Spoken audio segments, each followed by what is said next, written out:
Welcome to another episode of Robbinsdale Revisited. We're here today talking about the 1920s. I have a book called Robbinsdale Then and Now by Helen Blodgett, and she introduces the decade by saying it was remembered by many as the very best decade of their lives. The war to end wars was over, and times were booming until the stock market crashed in 1929. Many people got their first radios, Model Ts were replacing horses, and the flappers were in style, and short dresses for the first time in history, we think. The Charleston was the popular dance, and women bobbed their hair, thus no longer needing to brush it 100 strokes every day. Gas stoves were replacing the old iron wood stoves, and gas furnaces began replacing coal furnaces. So we'll talk about all of that and more today with the president of the Robbinsdale Historical Society, Pete Ritchie. He'll tell us a little bit about flappers, the Jazz Age, Prohibition, and growth in the area.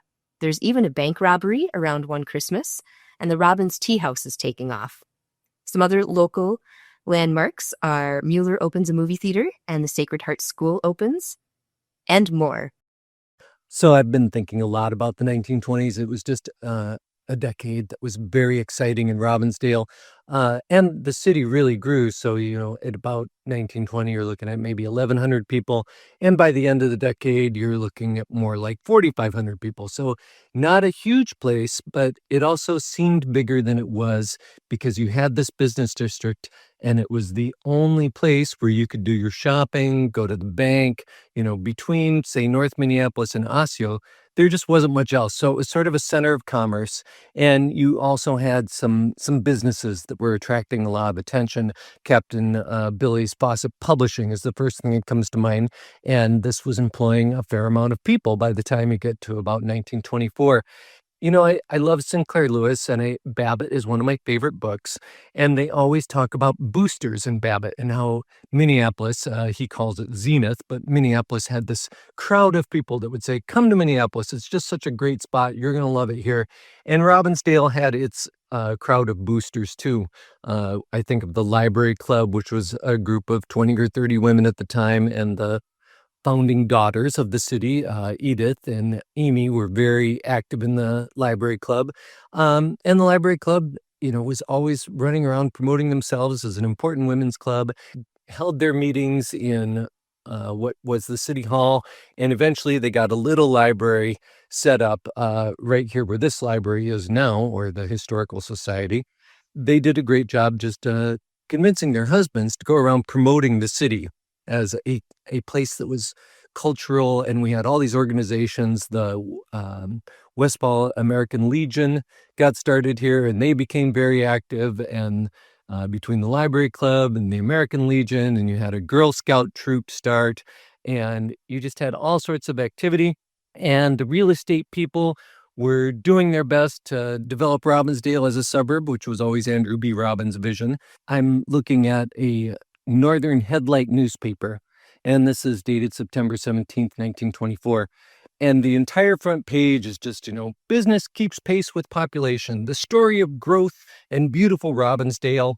And you have advertisements for Howard Lumber and all the big buildings that were being built at the time, the Robbinsdale Creamery, the Masonic Temple. And it's always interesting to see that, this is the 1920s, and the city's really hasn't been around all that long, but they're writing their history, and they want to tell you about Andrew B. Robbins, the first mayor. Of course, they were village presidents at the time, but we just called them mayors. And then, they talk about the second mayor, and Thomas H. Gerling, the former mayor, Henry Oldham, the current mayor, and Howard, who was in charge of Howard Lumber, and he was a village president too.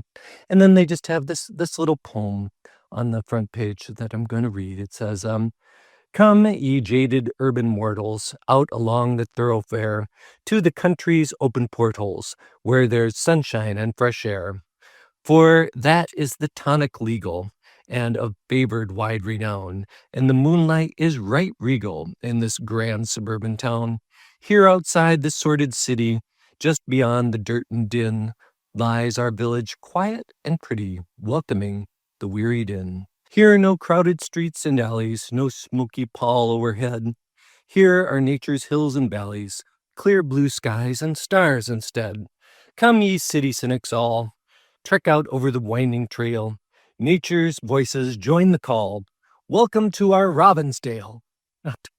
There's all these descriptions of Robbinsdale as, we're not very far away from downtown and we have our own streetcar line.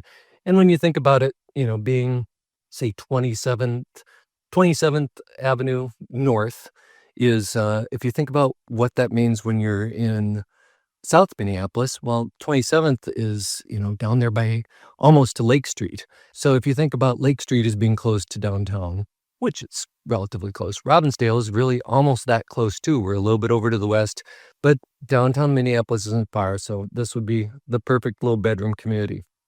The decade in 1920s, of course, opens up. You've got Victor Memorial Drive. The parkway is now being extended and it will head over to the river, and the ground rounds are being thought out, and Theodore Wirth is planting trees all over, which was something Andrew B. Robbins was big on too. And the Minneapolis Park Board even has some designs on Crystal Lake, and that's discussed. The neighborhoods are starting to be platted out and filled in as the population keeps growing. The 1920s are also bookended by some bank robberies that were kind of exciting. The first one, being right at the opening of the decade. You've got a man who the newspapers, right after the crime occurs, was destitute and poor, and he'd lost his job, and he was in a tough place, and he decided to rob the Robbinsdale Bank. And the newspapers also point out that his daughter was at home, hoping for a Christmas present. And here this poor man, this poor father, decides he's going to rob the Robbinsdale Bank. He's got a pistol. He goes into the bank. He demands some money. He gets it. Alarm bells, are sounding, and the teller goes and grabs the justice of the peace, who isn't very far away. He gets his pistol out, and he chases the bandit and orders him to stop. He continues to flee. The bandit tells him, you better turn around and go the other way or you're going to get it, and starts running again. And the justice of peace, whose name was Crandall, shoots him in the back, and the bandit dies. Then the newspapers, as they start telling a story, really emphasize the where this man was at in his life and how troubled he was. And that sort of, you get a little bit of a backlash, some letters to the editor about, well, this man was robbing the bank and stealing people's life savings. And you kind of remember this is before FDIC. And once that money was gone, nobody was going to replace it. And so on the one hand, there was all this sympathy for the bandit. On the other hand, there was, people saying, you can't judge the justice of the peace, Crandall, for shooting this man because he was doing his duty. And it goes back and forth. And I just think it's so interesting because we imagine, or I think lots of people imagine, that in this day and age, if this happened, if a policeman shot somebody who was fleeing in the back or fleeing with money, how would that go? How would that story play out? And I think we imagine that in the 1920s, that it would just play out like you would say, well, that's what bandits get. That's what they deserve. And it really wasn't that way. The amount of sympathy for this man is kind of incredible. And of course, the people that were defending Crandall are, people like the American Legion, the patriotic organizations. And they rightfully pointed out that, this guy just could have shot the justice of the peace the other way too. Not exactly self-defense, but it kind of there's a long history of bank robberies in Robbinsdale. Sometimes, they rob you with a 6-gun, and in the words of Woody Guthrie, sometimes they rob you with a fountain pen. We talked about the bank teller embezzling thousands of dollars before the bank had to close for a little while, just before the 1920s. And some of the other bank robberies where you had a bunch of kids that were reading not a comic book, but an illustrated book about Jesse James, and they were inspired, and they went into the bank with a toy gun and demanded billions, and that got them in the newspaper. There was also a group that was going to strap dynamite to the safe, and they were breaking into the bank, and the story is that a 12-year-old girl named Ruth Trump climbed to the bell tower in the city hall and rang the bell as a warning as her father went and assembled the villagers, and they chased them out of town. Not quite as dramatic as the Jesse James gang down there in Northfield, but that was the Robbinsdale. answer to that story. But so the town is bustling and growing, and, if I just kind of think about what we had going on, if I think in terms of what was going on in downtown Robbinsdale in our busy business district that was always serving North Minneapolis and Osseo and all the farmers out west. Um, so if you're up there at 42nd and West Broadway, and about this time in the 1920s, the street names were changed so that they reflected the street names in Minneapolis. West Broadway had been Crystal Lake Road, although that also extended into Minneapolis. We can say Regent Avenue was College Avenue after the Lutheran Seminary that burned down. You had Noble Avenue was changed. It was previously Billis Avenue, and so on. All the streets in Robbinsdale were changed to correspond with North Minneapolis, and we get that wonderful alphabet street where, North Minneapolis kind of begins with Xerxes, and as you go back, York, Abbott, and of course, as you extend that all the way south, those streets are in South Minneapolis too. Here at 42nd West Broadway, if I look up the street in my 1920s mind, what I can see is on one corner we got a brand new gas station. It's not Sipes, but it's a little brick building. If I look to the east, there is a creamery, which people still remember as having wonderful ice cream. It changed hands a couple times over the years. In the 1930s, it was probably best known as the Johnson Dairy, and then it was a Purity Dairy. And if I look beyond that, we got the Masonic Temple, which is still standing.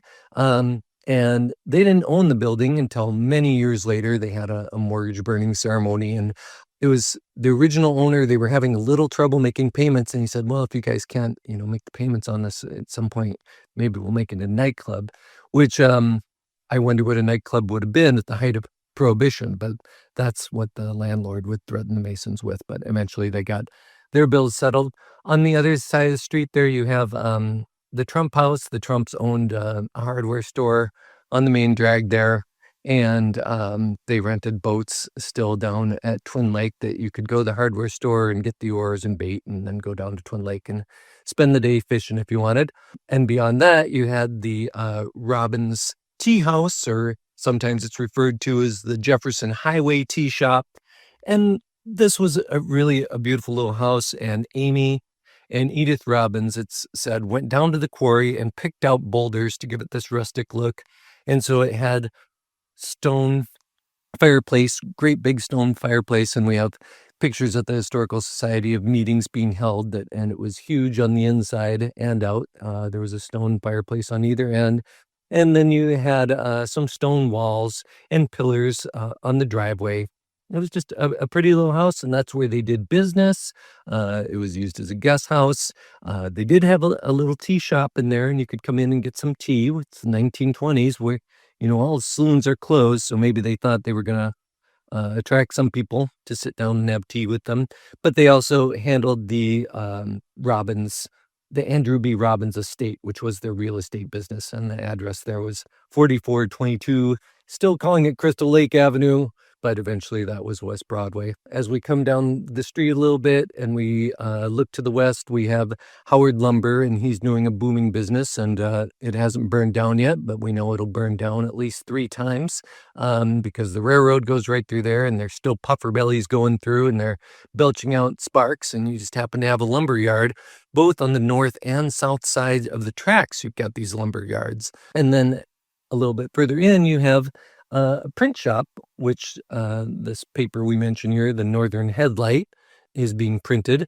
And as we head down to our main part of our street in the late 1920s, first it's called the Crystal Theater is built, and this is Mueller, who had a drugstore, William Mueller, and he had put a soda fountain in there, nice brick building.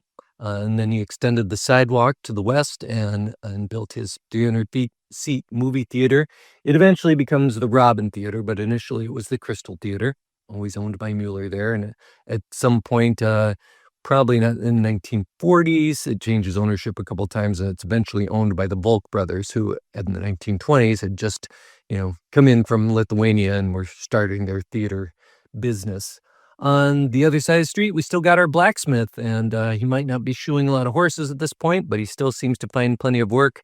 And people that can still remember that always talk about that the kids like to gather up and watch him do his business there. And as we go down the east side, West Broadway, we've got a cafe that is sometimes called Zim's Cafe. Later, it's called Wagner's Cafe.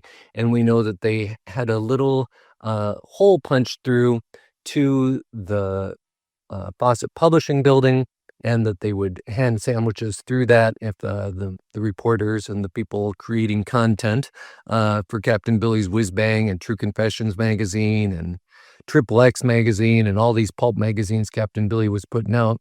We know that they were handing sandwiches through so that those guys didn't have to leave their desk and can just stay put and get their work done.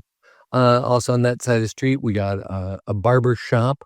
Baudoin is the barber's name, and you can still see his name up on top of that building, which later became the Robbinsdale Municipal Liquor Store. And Nana Rosa's restaurant was there for years, and it's been a few things, but that building's still standing there. As we continue down the street, we've got the Village Hall, but by this time we've added a little garage, and we got our first fire truck, and that comes in 1926. In every era of Robbinsdale's history, there's these big fires that come and wipe out, a few buildings and sometimes even a block at a time. Next to that, you got next to Captain Billy's, first you have the bank building in the early 20s. Bank building goes down, Fawcett Publishing Building goes up. It's originally just 2 stories. You got the bank on the first floor and Captain Billy's Publishing up on the second floor. Eventually, they add a 3rd floor, and that's where Captain Billy and his brother Roscoe have their apartments. A little more office space up there. Then you have the Urban Block, which is our hardware store now. And Gus Urban owned that block, and various businesses went in and out of there. Shoe stores, another hardware store, paint store. Continuing down, you have Sipes' first gas station. And of course, we still have a Sipe gas station here in Robbinsdale. So it's, over 100-year history of Sipe there. Continuing down the block, you've got a few other little businesses open up, and then Sacred Hearts School gets built in the 1920s. Sacred Hearts Church, which was a wooden structure, gets a brick facade on the other side of the street. Then you have your meat market, you have the Robbinsdale Grocery, the building that becomes Adolph's Bar goes up, and you've got, of course, you don't get to have bars in the 1920s, so it wasn't a bar yet. And then the 3-story Columbia Hotel was still there. It was also called the Georgia Hotel. It was always sort of a temperance hotel, so prohibition again isn't affecting them, but they managed to stay busy as a rooming house and a place where when people were visiting Fawcett Publishing, they can stay, and he is known to have put some people up there. And then you have a little car dealership. It was called Jack Chevrolet. Eventually, you get a 2-story building that stood until the 80s. It was a doctor's office and a knick-knack store and various other things. So Robbinsdale's got this busy business district, and all these people tend to know each other, and they form a little business association, and they put on plays. And of course, one of their favorite things to do when they put on a play, and a lot of times these are done over at the school, is get as many of the businessmen as possible to dress up as women. And sometimes there's a play and that called for just 2 men dressed up as women, but they decided to make the entire play. It's almost like as if we're talking about Shakespeare times where there just are no women actors. It's all men dressing up as women and pretending to be them. But it helps, when you have your local grocer dressed up, who doesn't want to come out and see a play like that? And so Robbinsdale is just this bustling place. And of course, what puts us on the map is Captain Billy's Whiz Bang. And, the magazine just starts out with a bang. He's running around to hotels downtown, trying to get it on their newsstands. He's got his kids out with wagons, and they're going through the neighborhood trying to sell it like a newspaper. And they're downtown too. We know that he had at least one residence over in Golden Valley. We're always looking for where his house might have been in Robbinsdale, but we know he had one here, and he eventually moves into his own building in downtown. He often refers to the Robbinsdale farmhouse, so whether or not it was just in town, it's hard to say. Whenever there's a family that has set up a farm or a truck farm, they always list their address as Robbinsdale, even if they're 5 miles away, because this is, the only place. Nobody thinks of themselves as being in Crystal Lake Township or Crystal Village. They just think of themselves as being part of Robbinsdale because this is the thing that's on the map. We mentioned probably the only African American family in the area was the Wright family, and their farm was sort of by where Forest Elementary is, so it's all the way out there in Crystal. But they always refer to Robbinsdale, and we know that Martha Wright actually went to school here, and that eventually graduated from North because we didn't have a high school. So he went to school up to 8th grade here, and then he went over to the North High. But our school was expanding. They added wings all through the teens. They added another little wing on the 20s, and there was always a push to get a high school here, but it didn't happen during the 1920s. And as much as Robbinsdale was growing at the time, what was still holding us back is we didn't have some of the infrastructure that North Minneapolis had. We didn't have the water system. We didn't have the sewer system. The roads weren't quite as good. Many were paved. We had some sidewalks. But we were starting to fill in, and, it was, quite a few homes were built. The Robbins sisters were just one of the many real estate interests that were in town. The Sanborn family was selling lots around what is now Sanborn Park, and that name may change due to their use of racial covenants on all of the lots they were selling. The other big development was in the south of the city. That was McNair Manor, and just the amount of advertising for this was astounding. They were full-page ads in the newspapers almost every week. In order to sort of combat the idea that Robbinsdale didn't have a water and sewer system, they built their own water tower, and that was about at the top of 26th and McNair, and we call that place Tanker Hill now because of that water tower. The water was of poor quality, and the city kept testing it and telling them that. And by the 1930s, they had to tear that down. They had their own little water tower there, and part of McNair Manor was also in Golden Valley, and part of a little sliver of it was in Minneapolis too. But it was a grand design. You had a boulevard with a little island in it that's still there at Zenith Avenue, and you had some curved streets that went around and around as you went back toward what I'm just going to call the Robbinsdale Ravine, although and we'll get to that in a minute, but I'm not sure. There's been different names. When I was growing up, we called it the Valley, but there's just a steep spot where the land kind of gives way behind St. Margaret Mary's Church, and it continues north all the way up to where Trabilla is. Now that's Sahaki Park, of course. And then as you go to the west, we had Robbinsdale Home Gardens, and there were all these patriotic advertisements about moving into that neighborhood, that you were going to be self-sufficient and you can have your chickens here, and you've got big lots, and maybe you're going to buy the lot next door to you too, so you can plant a few vegetables and be self-sufficient and do this thing that you can't do in the city. You got all this fresh air, and you got a little more elbow room, and just I guess if you get into the 1970s or something, you would call it a hobby farm, but they were marketing themselves that way. Whenever you're dealing with these big real estate companies, with the possible exception, because I haven't found anything, of the estate of Andrew B. Robbins, run by his daughters, they are all riddled with racial covenants. The Sanborn families were the strangest and longest because they listed all the ethnicities that were not going to be allowed to buy there.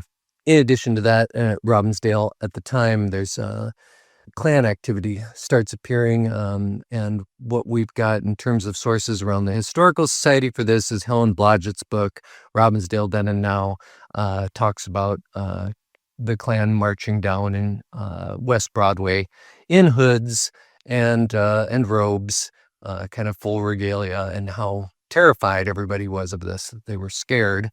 She credits Floyd B. Olson with putting an end to Klan activity in the area. It's hard to see how he did that.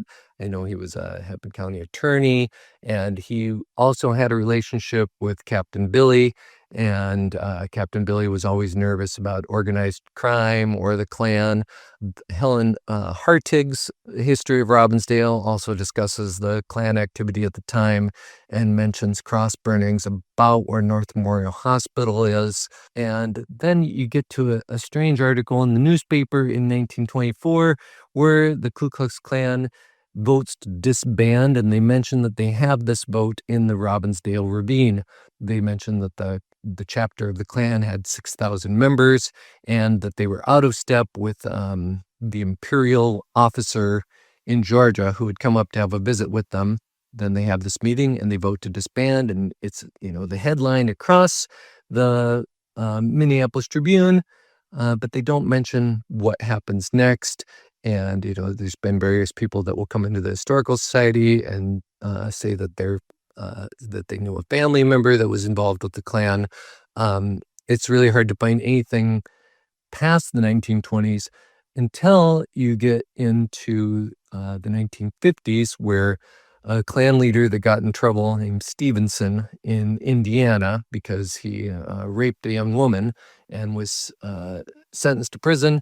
Somehow he's let out on parole accidentally. He flees to Minnesota and gets a job at the Robbinsdale Post. At some point, the newspaper is printing an ad that says, "Have you seen this man?" Because the Indiana prison system wants him back. The old man of the Klan, he's called, this Stevenson fellow. Timothy Egan actually wrote a book just about him and his activities, and just the evil character that he was. Anyway, his coworker looks over at him and says, "That's the old man of the Klan right there," notifies the Robbinsdale police. They come pick him up, and he gets put away again.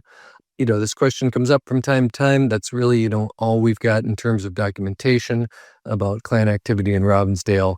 We know that there was a lot of fear in the community, particularly among the Catholics at Sacred Heart. Pete, when you talk about the membership in the Klan, Mm-hmm.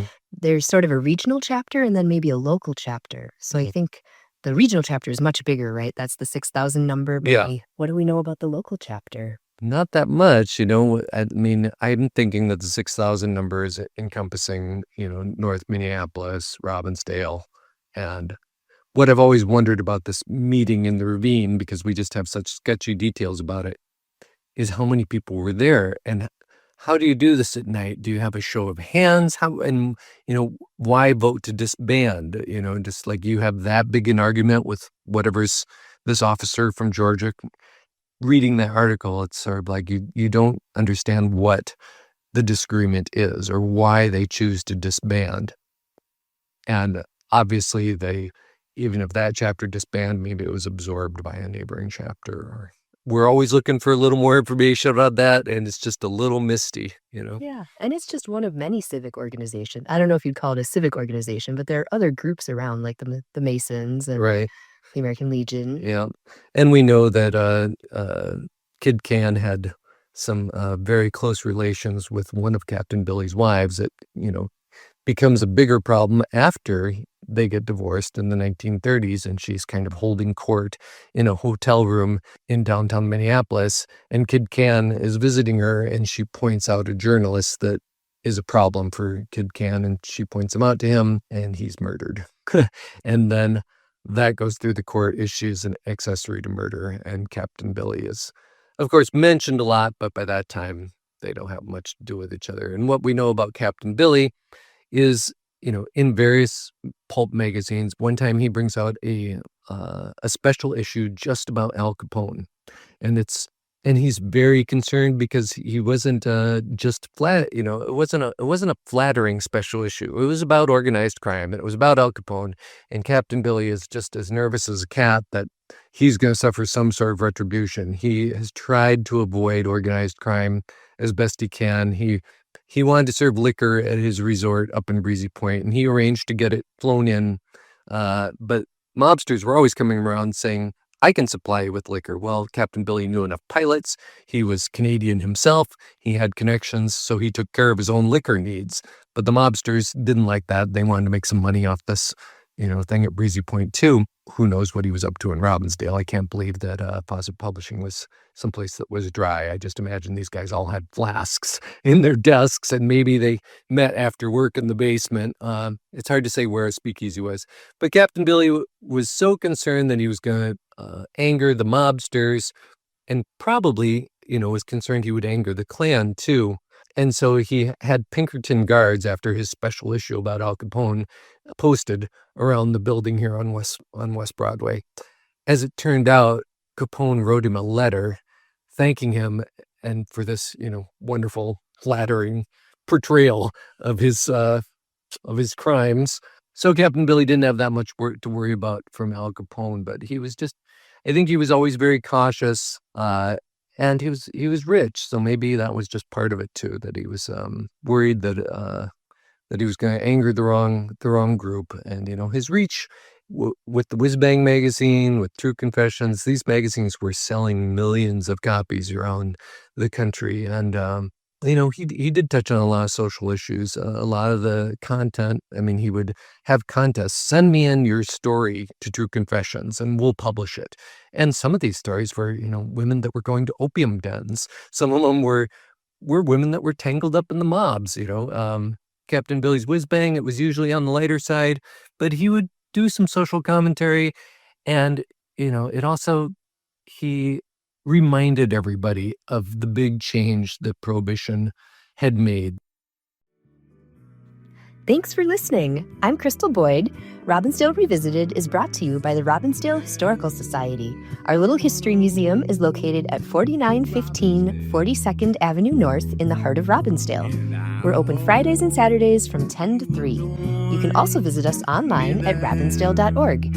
You found this episode, so you know where to find the next one. Bicycle into the city every Saturday to see our friends. In the bus back home, sitting hand in hand when the evening ends. Oh, when the evening ends. Oh, when the evening ends in Robbinsdale.